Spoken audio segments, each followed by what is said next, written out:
nó chất với tham này.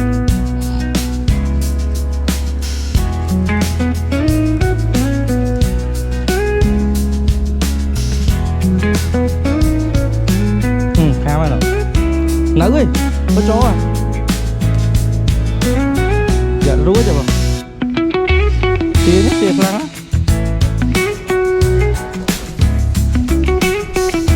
Đấy, ê cái không à? Đấy, nhà cha cái đây. Ủa, tụi này cái cỡ này.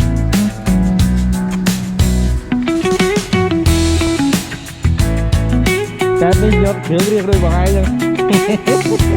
Em được khướng quá em mà nè. Đôi cái này mà nè.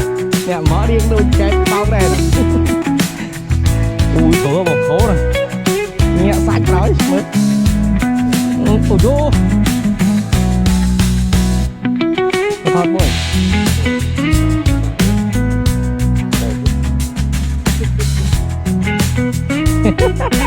Em mà bọn phải mà cái lỗ thì cái gì.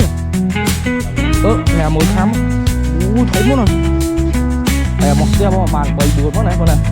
Chịp à, kìa.